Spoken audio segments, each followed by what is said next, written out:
Assalamualaikum warahmatullahi taala wabarakatuh. Apa khabar semua? Saya doakan semoga kamu semua berada dalam keadaan yang sihat. Alhamdulillah, hari ini kita akan sambung semula pelajaran kita.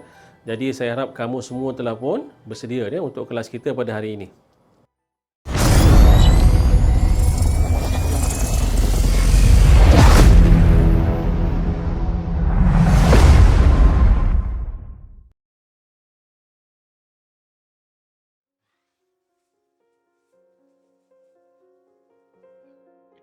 Bismillahirrahmanirrahim. Kita berjumpa lagi pada hari ini dalam kelas kita, iaitu kelas Pendidikan Islam tahun 5. Bidang yang nak kita belajar pada hari ini ialah bidang akidah, iaitu berkaitan dengan syirik merosakkan akidah. Jadi kamu juga boleh rujuk ataupun tengok dalam buku teks Pendidikan Islam tahun 5 pada halaman 88 hingga 93, iaitu dalam unit yang keempat ini, syirik merosakkan akidah. Ini yang kita nak belajar dalam kelas kita pada hari ini. Baik, kita tengok dahulu objektif pembelajaran kita pada hari ini. Terdapat beberapa objektif yang perlu kita kuasai. Yang pertamanya ialah menyatakan maksud syirik dengan betul. Yang kedua, menyebut semula dalil dan hukum syirik dengan betul. Dan yang ketiga ialah menjelaskan jenis dan perbuatan yang boleh menyebabkan syirik dengan betul. Jadi ada 3 objektif pembelajaran kita pada hari ini yang perlu kita kuasai. Baik, seperti biasa sebelum kita belajar, kita baca doa dahulu. Kita mohon kepada Allah, mudah-mudahan Allah mempermudahkan pelajaran kita pada hari ini. Baik, sama-sama kita baca doa. Bismillahirrahmanirrahim. Allahumma aftah alaina hikmataka wanshur alaina min khazaini rahmatika ya arhamar rahimin. Ya Allah, bukakanlah hikmahmu dan turunkanlah rahmat daripada khazanahmu itu kepada kami. Ya Tuhan yang maha pengasih lagi maha penyayang. Amin ya rabbal alamin. Mudah-mudahan Allah mempermudahkan pelajaran kita pada hari ini. Baik, kita tengok yang seterusnya ialah berkaitan dengan tajuk yang kita nak belajar pada hari ini, iaitu apa itu syirik.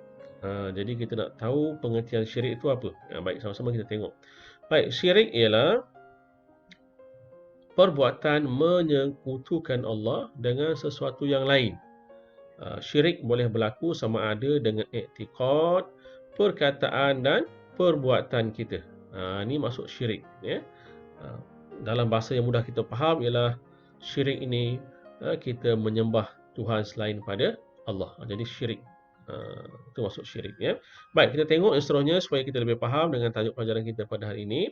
Baik, kita tengok dahulu dalil yang Allah sebut ataupun Allah ceritakan berkaitan dengan syirik ini dalam Al-Quran. Kita tengok. Saya baca dia. Bismillahirrahmanirrahim. فلا تجعلوا لله أندادا وأنتم تعلمون. Ayat ke-22 dalam surah Al-Baqarah. Baik, kita tengok apakah maksud ayat ini. Baik, Allah berfirman, maka janganlah kamu mengadakan sembahan lain bagi Allah sedangkan kamu semua mengetahui. Surah Al-Baqarah ayat yang ke-22 dalam juzuk yang kedua. Ini maksudnya. Allah beritahu kita janganlah kita menyembah selain daripada Allah. Sedangkan kamu mengetahui bahawa Allah itu adalah Tuhan yang layak disembah. Itu maksudnya dalam surah Al-Baqarah ini, ayat ini. Baik, kita tengok hukum syirik ini. Hukum mensyirikkan Allah adalah haram dan dikategorikan sebagai dosa yang paling besar.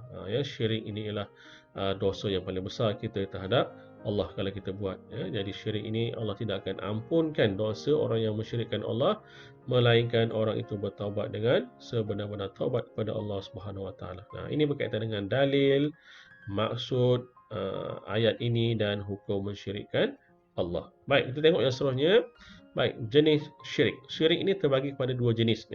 Yang pertama ialah syirik jali. Apa itu syirik jali? Iaitu mempercayai wujudnya Tuhan selain Allah atau menyembah selain Allah. Ini maksudnya syirik jali. Syirik jali juga dikenali dengan syirik besar. ataupun dosa paling besar, ya, bila kita melakukan syirik ini kepada Allah Subhanahu Wa Taala. Baik, kita tengok contoh syirik jali ini, ya. Baik, yang pertama, menyembah berhala, ya, menyembah patung-patung, menyembah matahari, bulan, bintang dan sebagainya selain pada Allah. Ini dinamakan syirik besar, ya, syirik yang boleh menyebabkan dosa yang paling besar tadi. Yang kedua ialah memuja jin dan syaitan, ya, untuk melakukan sesuatu amalan ataupun ritual, ya. Baik, yang seterusnya ialah mempercayai bomoh yang menggunakan sihir. Ini juga termasuk dalam kategori syirik besar tadi, syirik dosa besar. Yang seterusnya ialah berdoa kepada makhluk selain pada Allah, ya, meminta sesuatu selain pada Allah, seperti meminta atas kubur, pada patung, pada pokok dan sebagainya. Ini ialah contoh-contoh yang dikategorikan sebagai jenis syirik jali tadi, ya. Ini yang pertama. Baik, kita tengok yang kedua. Jenis syirik yang kedua iaitu syirik khafi. Apa maksud syirik khafi? Iaitu tidak meletakkan Allah sebagai yang mutlak dalam beribadat atau melakukan sesuatu perkara, ya. Maksudnya kita membuat satu perkara itu ataupun satu kebajikan itu kerana manusia, kerana makhluk lain selain pada Allah. Niat kita macam itu. Itu masuk dalam jenis syirik yang kedua, iaitu syirik khafi. Baik, syirik khafi juga dikenali dengan syirik kecil. Dia tidak sama dengan syirik yang jali tadi. Baik, kita tengok contoh syirik khafi ini, iaitu riak, perasaan bangga diri, melakukan sesuatu ibadat bukan semata-mata kerana Allah. Seseorang melakukan ibadat ataupun satu perkara kerana mahukan pujian ataupun tempat dalam masyarakat. Ini contoh syirik khafi, ya. Melakukan satu kebajikan kerana untuk mendapat nama, contohnya kerana ingin dipuji oleh manusia ataupun makhluk. Ini syirik khafi. Pun bahaya syirik ini, ya. Baik, kita tengok kesan daripada melakukan syirik jali ni tadi. Baik, kita tengok yang pertama. Dijanjikan azab yang pedih. Di dalam Al-Quran banyak Allah ceritakan tentang manusia yang syirik pada Allah, yang menyembah selain pada Allah. Mereka ini akan ditempatkan di dalam neraka jahanam, ya. Baik, yang kedua, boleh membatalkan akidah. Sebagai seorang Muslim, seorang Islam, kalau melakukan syirik khafi ini, maka akidah boleh terbatal. Dengan kata lain, ya, boleh murtad ataupun terkeluar daripada agama Islam, ya. Yang ketiga, kita tengok syirik jali ini menyebabkan boleh orang yang melakukan itu berdosa besar, ya, dosa yang tidak diampunkan oleh Allah, melainkan dengan bertaubat dengan taubat nasuha, taubat yang sebenar-benar taubat, ya. Baik, ini kesan daripada melakukan syirik jali. Baik, kita tengok yang kedua, iaitu kesan daripada melakukan syirik khafi, ya. Apakah kesannya? Yang pertama, hidup tidak tenang. Kalau kita menyembah selain pada Allah, mengakui ada Tuhan selain pada Allah, maka hidup kita tidak akan tenang, ya. Yang kedua ialah menghapuskan pahala amalan. Kalau kita buat satu perkara tadi, kebaikan tadi, kerana hendak mendapat pujian daripada manusia atau makhluk, maka tidak ada pahala di atas perbuatan kita itu. Jadi hendaklah kita niatkan kita melakukan suatu perbuatan itu kerana Allah, untuk mendapat keredaan Allah. Yang ketiga ialah mendapat dosa dan kemurkaan Allah. Sudah tentulah kalau kita syirik, kita akan mendapat dosa dan Allah akan murka pada kita, ya, kerana kita syirik pada Allah. Baik, itu antara kesannya, ya. Baik, macam mana cara kita nak menjauhi syirik jali ini? Jadi kita kena usaha supaya kita tidak terlibat dalam syirik jali ini. Baik, kita tengok yang pertama. Dengan mendalami ilmu tentang Islam. Jadi kita kena banyak belajar berkaitan dengan ilmu akidah, ya. Mudah-mudahan kita dapat menjauhkan diri kita daripada syirik jali ini. Baik, yang kedua, dengan cara istiqamah beribadat dan berdoa kepada Allah. Jadi apa saja keadaan, ya, situasi kita ni, kita hendaklah sentiasa istiqamah beribadat dan berdoa kepada Allah. Mintalah pada Allah, kerana Allah itu Tuhan yang Maha Pengasih dan Maha Penyayang serta Maha Pemurah, ya. Baik, yang ketiga,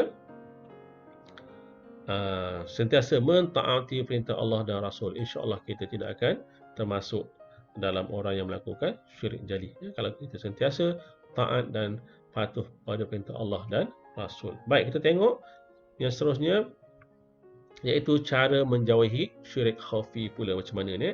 Baik, tengok yang pertama. Melatih diri supaya ikhlas. Jadi apa saja yang kita buat itu kita niatkan kita buat kerana Allah, ya, bukan kita niatkan untuk dapat pujian manusia ataupun makhluk dan sebagainya. InsyaAllah, ya, kita akan terhindar daripada syirik khafi ini. Baik, yang seterusnya ialah menyembunyikan amalan kebajikan. Ini sebaik-baiknya lah, ya. Kalau kita membuat satu amalan kebajikan itu, kalau boleh biarlah kita tidak memberitahu orang lain, tidak menghebahkan pada orang lain, ya, kerana kita takut akan timbul perasaan riak itu tadi. Bila ada perasaan riak, maka kita telah melakukan syirik khafi ini, ya. Baik, yang seterusnya ialah kita tengok cara untuk menghindarinya, ya, dengan cara menghindari perasaan hebat dengan apa yang dilakukan. Contohnya, ya, kita buat satu perkara kebajikan, kita rasa kita hebat, ya, kerana kita boleh melakukan perkara tersebut. Orang lain tak boleh buat, jadi kita akan timbul perasaan hebat dalam diri kita. Yang itu yang kita hendak hilangkan ataupun hendak hindari perasaan itu ada dalam diri kita. Jadi inilah antara contoh cara untuk kita menjauhi diri kita daripada melakukan syirik khafi.